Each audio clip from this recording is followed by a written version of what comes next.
સુરત મહાનગરપાલિકાના fire officer 1 lakh રૂપિયાની લાંચ લેતા એસીબીના હાથે ઝડપાઈ જતા ચકચાર મચી જવા પામી છે। સુરતમાં એક જ દિવસમાં 2 સરકારી બાબુઓ લાંચ લેતા એસીબીના હાથે ઝડપાયા છે।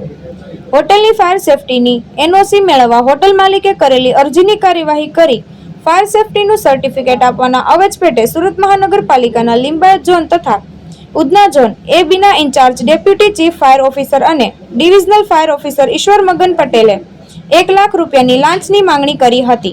જોકે હોટલ માલિકે લાંચની રકમ આપવા માંગતા ન હોય એસીબીનો સંપર્ક કરતા એસીબીએ ગોઠવેલા છટકામાં સુરત મનપાના ફાયર સ્ટેશનના પહેલા માળે આવેલા ઇન્ચાર્જ ચીફ ફાયર ઓફિસરની ઓફિસમાં લાંચ લેતા આ બાદ ઝડપાઈ ગયા હતા, જેને લઈ લાંચિયા બાબુઓમાં ફફડાટ જોવા મળી રહ્યો હતો।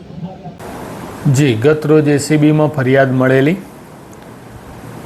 કે ફાયર વિભાગમાં ફરજ બજાવતા ઈશ્વર મગનભાઈ પટેલ જે ફાયર ઓફિસર તરીકે હાલ ત્યાં ફરજ બજાવી રહ્યા છે, આ ફાયર ઓફિસમાં આ કામના ફરિયાદીએ હોટલની એનઓસી મેળવવા માટે અરજી કરેલી, જે એનઓસી મેળવવાની કાર્યવાહી કરવાના અવેજ પેટે આ ઈશ્વરભાઈ પટેલનાઓએ 1 લાખ રૂપિયાની માગણી કરેલી, જે આધારે એ રેડ હેન્ડ પકડાયેલા છે અને તેઓ વિરુદ્ધ કાયદેસર કાર્યવાહી હાથ ધરી ગુનો રજીસ્ટર કરવામાં આવેલ છે।